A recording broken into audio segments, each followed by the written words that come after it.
Good day guys, it's Prince and welcome back. So you might be wondering, Prince, bakit ang dami mong time? Akala ko ba busy-busy ka sa college? Well, actually guys, I am very busy. It just so happened that today is a Wednesday and it's one of my 2 rest days, so I got to have some time for myself. For the past few days, actually for the past few weeks, I have been busy doing a lot of advanced reading and studying. Anyway guys, today as you can see from the title, we are going to do a small Q&A. Wow. Famous ka, girl. So, I posted yesterday on my Facebook for my friends to literally ask me anything kasi, like, yung process ko on making content nowadays, whatever pops in my head last minute, and then I'm just gonna do it, you know? Like, fuck it.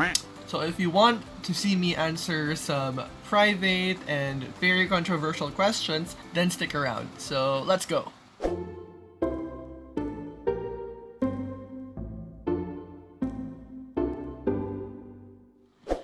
Okay, so like I said, yesterday I posted on my Facebook. Some of you actually commented. There are like 32 comments. And let's try to answer all of them. It's actually funny. Why are people reacting to a post that literally says comment a question, but they don't comment anything? They just react. Okay, anyway, for the sake of privacy, guys, I'm only going to display the first name of the people who commented along with their question. Before we continue to the video, if you want more of this, you can go ahead and follow me on my socials right there. I am Hates Twins on Facebook, Instagram, Twitter, and TikTok. So let's go. First question is from Christine. She's actually my friend from theater, and her question is, when did you get into theater? Actually, this is kind of a long story. When I was in grade school, I was actually fond of our theater org back in my old school. The thing with our theater org kasi is that I actually don't see them doing theater mismo. I see them doing different types of performance art. And one of the things that got me hooked to their club mismo is the annual hand mime performance during the month of the Holy Rosary. But actually from the start pa lang guys, ever since I was in 4th grade, I already considered myself as a writer. So when I saw that you can act on stage and not just in film, I realized, oh my god, I can write something for that. So as you can see, my interest in theater from its origins has always been writing for theater. So yeah, there's that. Next question is from my very lovely close friend. This is a question from Isabella. Isabella. This is from Isabella. Hi Bea, and her question is top 3 worst dating experiences. You gotta love this bitch. She knows what to ask. Top 3 worst dating experiences. I gotta say, let's start with the bottom one, number 3. I wouldn't really call it worse. It's just not good. And to be honest, it's not from my perspective. I think it's from his perspective. It was actually a date sa Enchanted Kingdom. We were with my friends. I think it was bad for him because I really don't know what's happening between us. I'm like sending him mixed signals, which I'm really guilty for. But I think what makes it worse is that I don't even know if I like the guy. Number 2 would be this guy that I kinda not really dated. It's like I'm making moves on this guy. This was like last year. So, kilala mo na to, Bea, hayop ka. Dahil tinanong mo to, kilala nyo na tong lahat. Actually, lahat na nanonood ngayon, feeling ko kilala nyo to. Basically, this guy, I like this guy so much. And we went out on Valentine's. He's actually a good friend. Actually, sis na tawagan namin ngayon. But it's so funny when I used to like him. Parang patay na patay ako. And now I'm like, why?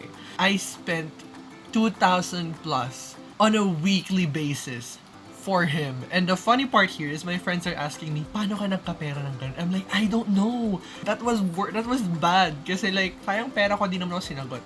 Anyway, and the first worst dating experience, a lot of my friends know this. This is my last ex. Actually, I wouldn't even consider it an ex kasi the relationship was very toxic. But what makes it number 1, kasi you know when you're in a relationship and every time feels like you're being gaslighted lang. And that's how our relationship was. Moving on to the next question. This is from Bianca. She's one of my anaks in theater. I love her so much. Her question is, if you were a serial killer, this is a good one. What would be your signature? What would be your original signature in your killings for the police to know that it's you? Actually, we have studied this in one of my subjects. Kailangan mong i-observe yung behavior ng criminal. Actually, I have an answer for that. Okay, my classmates in criminology don't come from me. I'm not a serial killer. But anyway, back then, like around 2 years ago, I was thinking of writing a serial killer novel.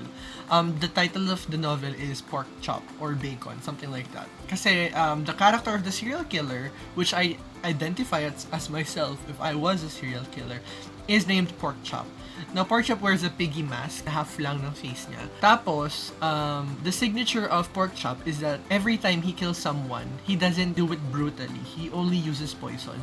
Why? Because I am afraid of blood. Tapos, ang signature niya, every time he leaves the body, he always leaves a piece of bacon sa bibig. That's my serial killer signature. Anyway, next question is from Eliza. She's actually a good friend of mine from grade school. She has 4 questions. Thank you. First is, what are your pet peeves? Since it's a pet peeve, I don't feel the need to justify it. My number 1 pet peeve is if I'm having a very sensible and important conversation with someone, especially online, tas hindi sila nag-reply bigla. Like, ang tagal nilang nawala. I get really annoyed with that. Number 2, what is your love? What love? What is your love language? My love language is touch. If you see me with my friends, I like hugging people a lot. I like putting my hands sa shoulders nila. I like doing that to their arms. Ang tawag yung kumakapit ka. Ganon. Next one would be, what is your dream job? My dream job is to be a prosecutor. To practice law as a prosecutor. And other than that, is to start my own business. And it's actually called Green Glory. Green Glory is basically a company who creates sustainable packaging and product design solutions. If you could choose a body part that you wouldn't mind losing, what would it be? I mean, my appendix. I mean, who needs an appendix anyway? It's basically a useless part of your body. Next question is from Rina. She's a dear friend from me from theater. How do you deal with people who cheat in a relationship, especially if it's a friend of yours? Number 1, I actually have good friends. I don't have friends who cheat on their significant other. But if I do, number 1, kakausapin ko siya ng matino. That's what you should do then. Ask him or her, bakit niya ginagawa yun? Why is that happening? Don't come at them aggressively. Kasi you have to know the story as to why it's happening. Not because you want to justify it, but you want to know what's happening so that you would know the solution.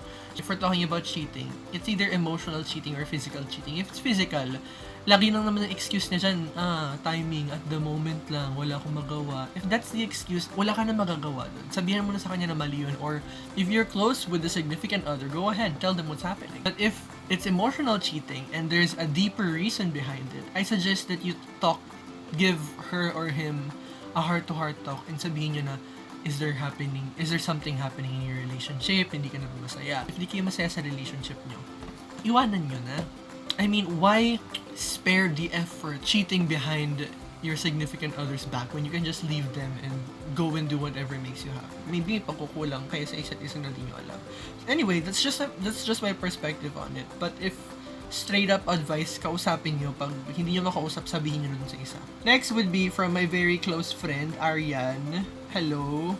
Sa patuloy. Favorite drunk moments. So, leche siya. Kaya niya tinanong niya, alam niya naman yung sasagot ko. So, ang nangyari, basically, we were at a club.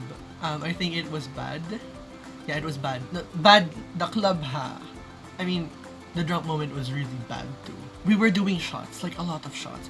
We're having Jaeger, we're having tequila, and then we're just having a lot of drinks and a lot of shots. Apparently, there's this other guy on the table. Won't say his name. And then we danced. May drinks din sila doon, and then he introduced me to his friends, and I was like, oh, hi guys, and yun. And I kept drinking and dancing. And then, when we had to leave, I was literally not really literally, but I was practically being dragged by my guy friends kasi papunta kaming Frankie's. I kind of forgot the rest of what happened. I threw up dun mismo sa Frankie's. I do remember the Grab ride back sa hotel where we were staying at. And sobrang sakit ng ulo ko. Shit, I need to compose myself kasi nandyan si Tita, yung mom ni Cheska. And then pagpasok namin, they were like literally dragging me to the bed. And I'm like, shit, nakakahiya. So pagkagising ko, I was having a very bad hangover.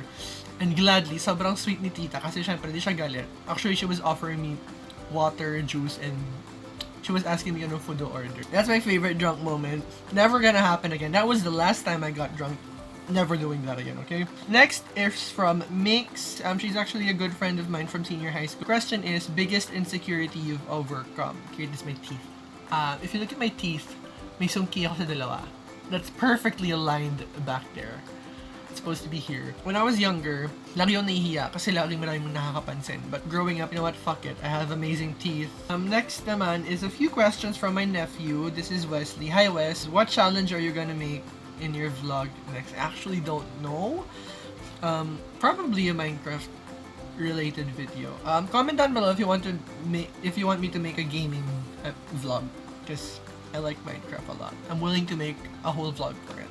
Next one is, what is the best series? Oh my god, best series, Doom Patrol. Watch it. It's better than Titans. Better than other DC series. Watch Doom Patrol. It's the best. Last from Wesley is best horror movie. Actually guys, my favorite genre of film is horror. I don't know how to answer this because I love a lot of horror movies.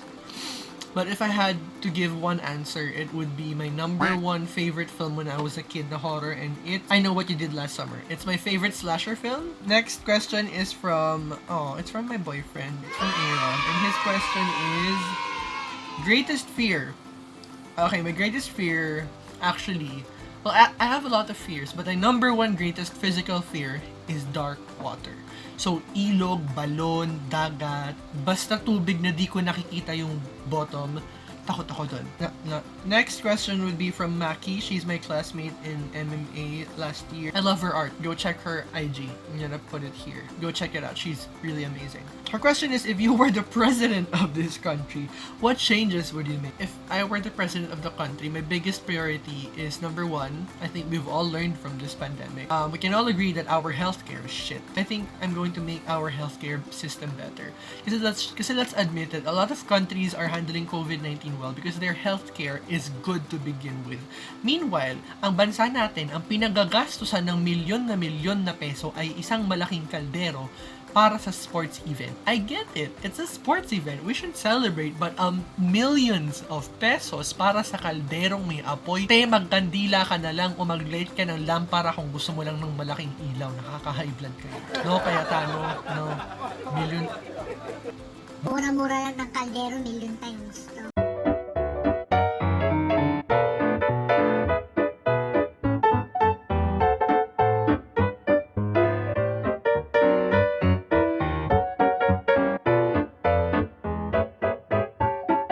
Tsaka bakit fossil fuel? Nakaka-damage yun sa ozone layer natin. Di na nga inaalagaan sistema ng gobyerno, pati ba naman ng planeta. Kasirain nyo rin. Anyway, healthcare, put a lot of money in there. And second would be equality. I think that the people of the LGBT, not really I think, this is what it should be.